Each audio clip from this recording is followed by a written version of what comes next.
Greetings from Tokyo. My name is Daisuke Beppu. I hope all of you are doing well. Now, I have to beg your pardon again, but if you will permit me, I'd like to share with you some more of my favorite titles from the Criterion collection.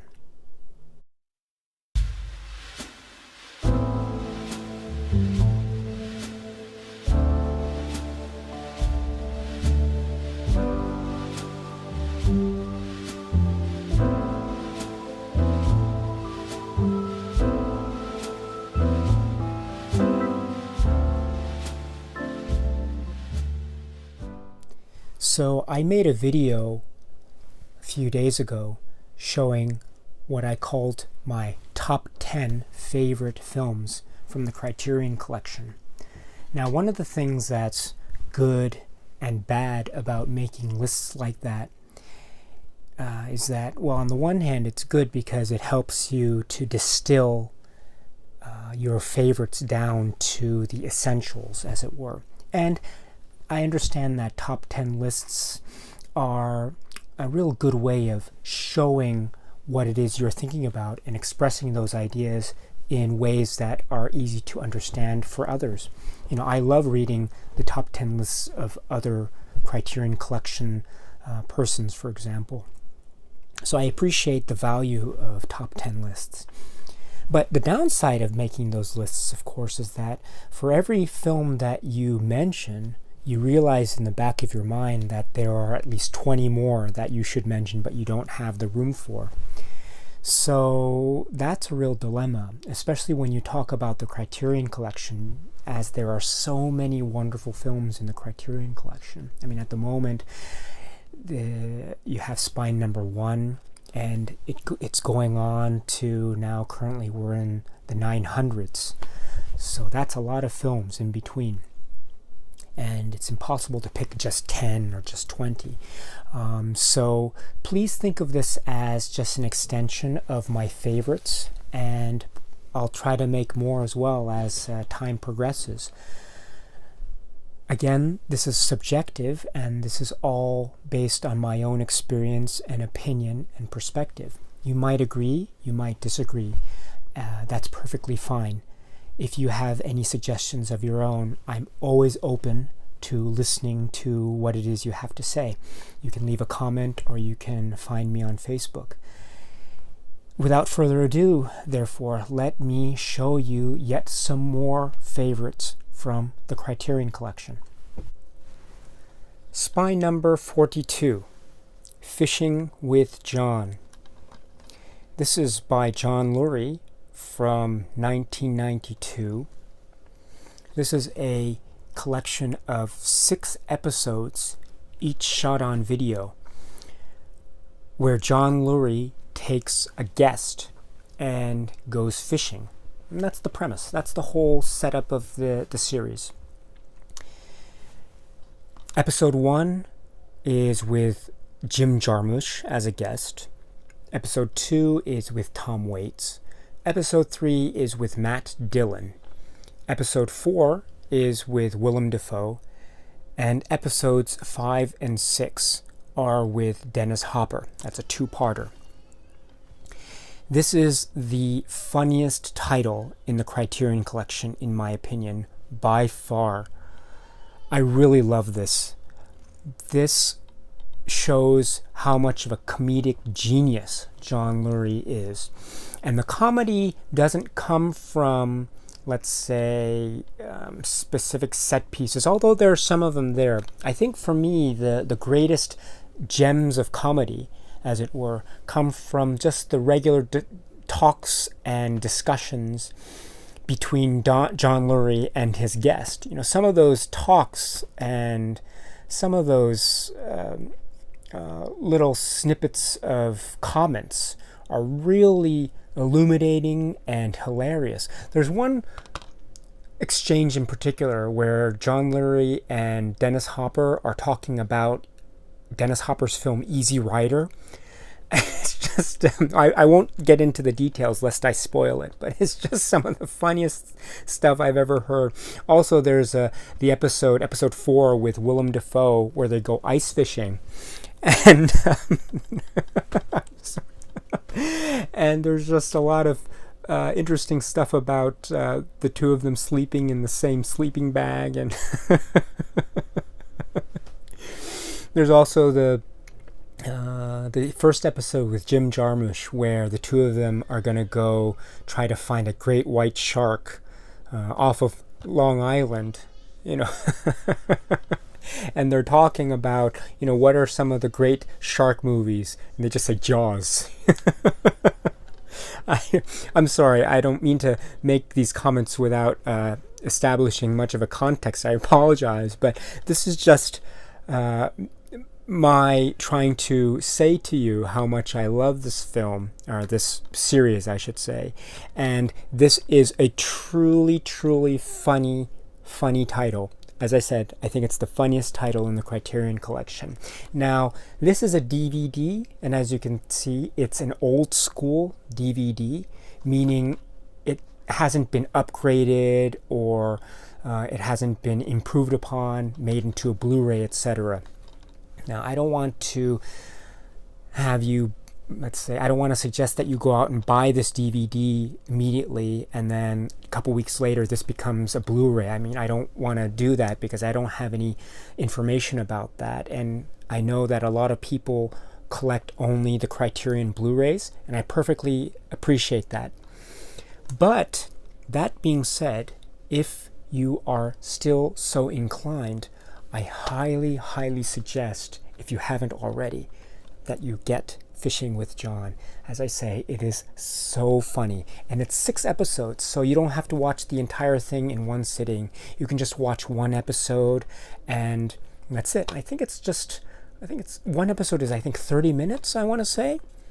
And yeah, it's not so long at all. It's not laborious at all. Yes. Very short episodes each. So, again, the funniest title in the Criterion collection, in my own humble opinion, Fishing with John, spine number 42. So, spine number 690, The Housemaid. This is the film by Kim Ki-young. It's a Korean film from 1960. The Criterion collection is really great in many aspects because it helps to show many films from, say, France or Japan, the United States, Germany, etc. But unfortunately, there are very few films from Korea. And when I say very few, I think there are only 2 films from Korea that are in the current Criterion collection, and there's one other film from Korea, but that's actually on a Laserdisc. So if you count the Laserdisc, that's only 3 films from Korea. Can you believe that? 3 films. And one of those films is the 1960 film, The Housemaid. The Housemaid is, how should I explain it? Again, oh gosh, it's like have you seen the film Whatever Happened to Baby Jane? The film with Joan Crawford and Bette Davis. It's a bit of a thriller horror film. Well, The Housemaid is like Whatever Happened to Baby Jane, but on steroids. This is one of the wildest, craziest, effed up films I think I've ever seen from the Criterion collection, and it is so great because of it. It is a real gem. It was one of the surprises, one of the real surprises, when I watch films from the Criterion collection. For most of them, I'll be seeing them for the first time, and when I saw this film for the first time, man, my mind just exploded. And some of the scenes in this film, just like you just have to see it to believe it. I was just laughing so hard because I was so horrified. But The Housemaid is just one of those wonderful surprises. It's really horrific in some places, but if you like that sort of thing, highly, highly recommended. Again, I want to mention that this is a Korean film from 1960. The director's name is Kim Ki-young, and it stars Kim Jin-kyu as the father and the piano teacher. And it also stars Ju Jung-nyo as the wife, and also Lee Shin as the young woman, the housemaid of the title. And she is a real bitch. Wow, what a great character. And wow, the way that the film progresses is just it's just mind-blowing. It's just mind-blowingly outrageous and unbelievable. And just stay for the end. And I won't say anything more, but it's just wow, what a great ending. One of the great endings of any film ever. Anyway, The Housemaid. I should say that the Housemaid comes in this great set, which is Martin Scorsese's World Cinema Project. Now, this is the first World Cinema Project. There's actually a second set as well.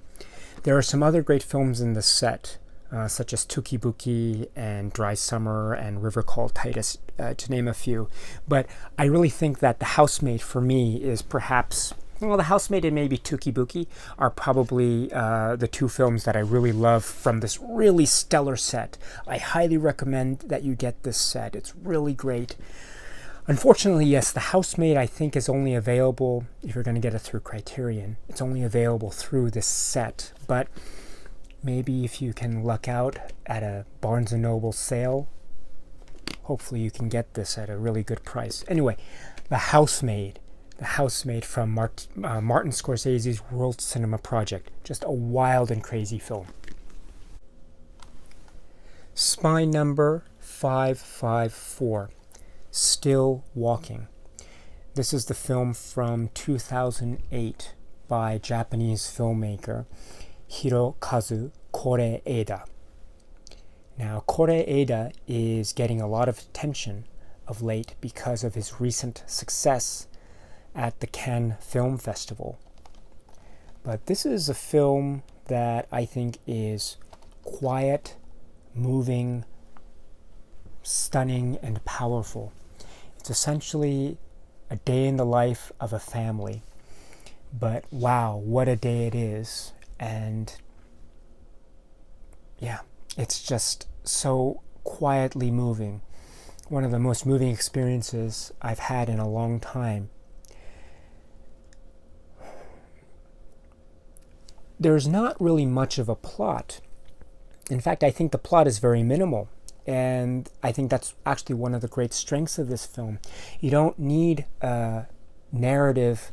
A leads to B, leads to C, leads to culmination, finale D. You don't need any of that. You just get a sense of the characters, not in what they do to promote or propel a plot forward necessarily, but it's just more about who they are and how they interact. And it's those little details of what one character says to another character, something that is maybe a little bit of a misunderstanding or a slight insult or jab that's not overt, something that's more implied or implicit rather than explicit. And you see what they do as they interact with each other. It's just so wonderful and beautiful and moving. Really, really excellent film. The actors in this film are really great. Hiroshi Abe, who is a very famous Japanese actor, and also Kirin Kiki, who's really wonderful as the matriarch, and some other great performances. If you haven't seen Koreeda films before, there are so many great ones, but Still Walking is a wonderful place to start, and I promise you that you will be caught up and mesmerized by this film. I promise. There's a lot of food in this film, so I'm not really one for making comparisons like this, but if I had to make a comparison, this Still Walking is almost like like it's like Tokyo Story meets Tampopo. And again, I think yeah, I don't mean to suggest that those films are, or this, I don't want to belittle this film, let me put it that way. But the reason why I say that is because family is so important in this film. And I think some people who like Tokyo Story might really love this film, Still Walking. There are some elements that are very much like Ozu. Also, food plays a real important role in this film, and one of the great things about this Blu-ray is that you've got the booklet, which includes, among other things, recipes. This is really cool. This has recipes for the food that is being cooked by the family. So you can, if you were so inclined, you could get this Blu-ray. You don't even have to watch the film. Just get the Blu-ray for the booklet, and you can make Japanese cuisine at home. It's great. Kimpira daikon, or tempura for corn. Oh man, this is making me hungry. Rice with edamame and myoga ginger are among the recipes that are included in the booklet for Still Walking. The Japanese is aruitemo aruitemo. Highly recommended. Koreeda's Still Walking. Spine number 591. 12 Angry Men. This is the film from 1957. Very famous film, directed by Sidney Lumet, based off of a teleplay by Reginald Rose, starring Henry Fonda and a bunch of just great character actors, wonderful acting. This is one of the films that I saw as a kid growing up. I must have been maybe 10 or 11 when I first saw this film. And ever since, I've just seen this film so many times. And since buying this Blu-ray from the Criterion collection some years back, I think I've seen this film at least once a month, I want to say. Yeah, it's incredible. That's incredible. This is a real powerhouse.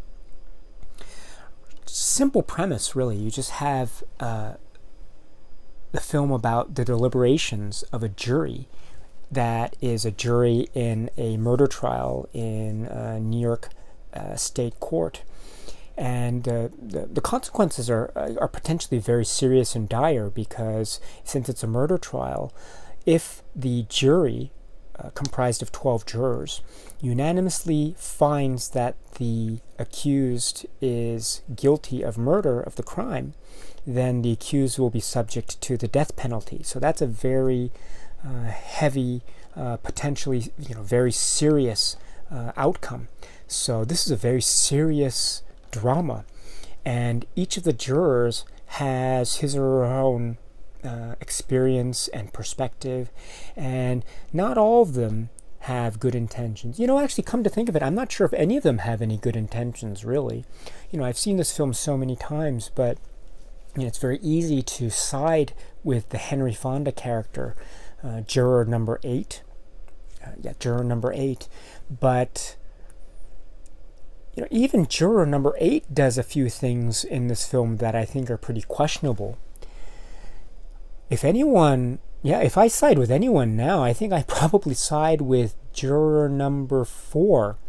He's E.G. Marshall. He's the businessman with the glasses. Oh, and there's a great bit in the film with respect to glasses. I don't want to say anything more, but it's just, it's so brilliant. And anyway, yes, so I think I find myself siding more with the approach of E.G. Marshall, juror number 4. So I don't know if that says anything good or bad about my own character, but anyway, I think that's what makes this film so fascinating, is that it's so complex, and that the more I watch it, the more I realize that my allegiances can shift from one pole to the other. Now, E.G. Marshall's juror number 4, I don't think he doesn't have any, let's say, well, actually, I don't know, come to think of it, because all of these men end up still being mysteries. You don't quite know what they do except what they say they do. And that's it. You just see them in the context of this jury room. So you don't know if they're telling the truth or they're lying.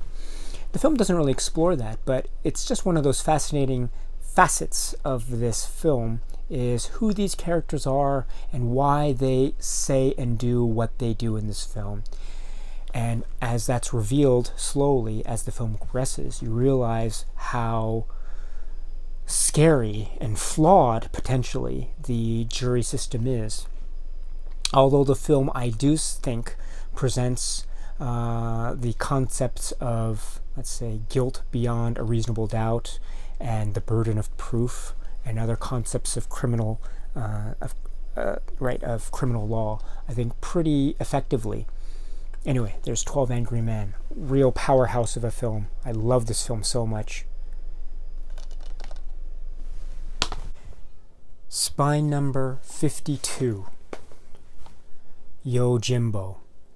This is the film by Akira Kurosawa, 1961. This is the first film by Kurosawa that I ever saw. I remember seeing this for the first time when I was a little kid. I was living in the United States at the time, and my mother rented the VHS tape of this film from the local library. That VHS tape was a cropped version of the film. In other words, it was not a letterbox version. At the time, letterbox VHS tapes were still not not the norm, as it were. So it was a pan and scan transfer. But still, I was blown away. It's a wonderful film. This is an action-adventure, comedy, a thriller, a satire. And it's capped off by the most magnificent performance by Toshiro Mifune as the main character. He is the original man with no name, as it were. He gives his name as Sanjiro Kuwabatake, but that's not his real name, and it doesn't really matter. And he is a lone wolf samurai, a ronin, a samurai for hire, who comes into this town, this corrupt town that is occupied by this real deadly feud between two rival gangs.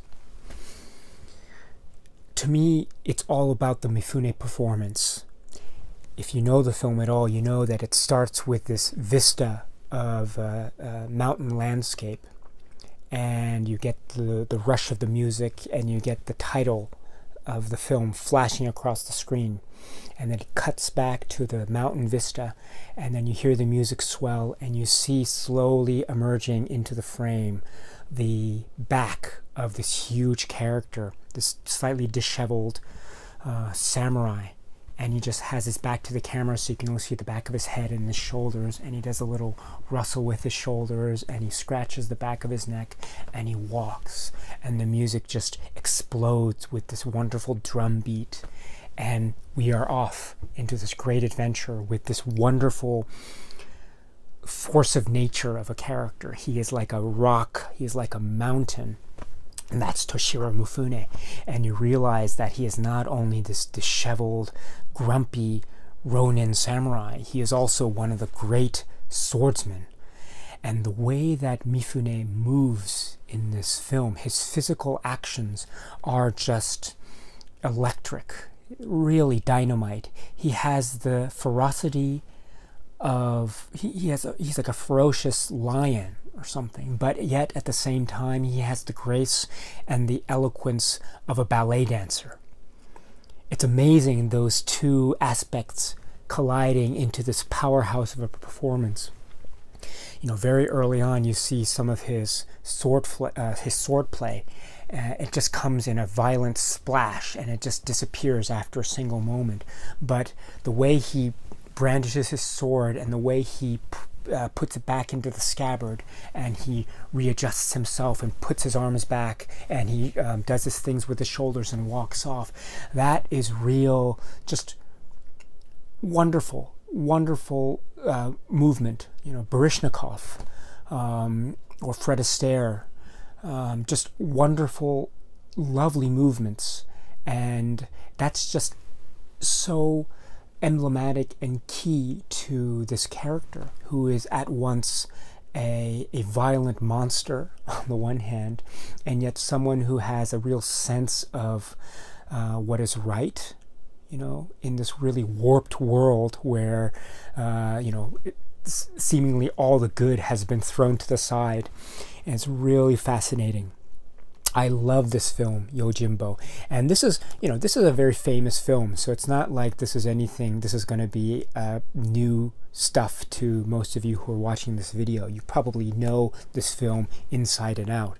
But again, it's one of my favorite films, and it's probably this is the one that I go to if someone asks me what my favorite Kurosawa film is. YOJIMBO. I love this film so much. This incidentally comes in the box, right, from Criterion, which also features Sanjuro, which is an excellent companion piece to YOJIMBO. Really excellent.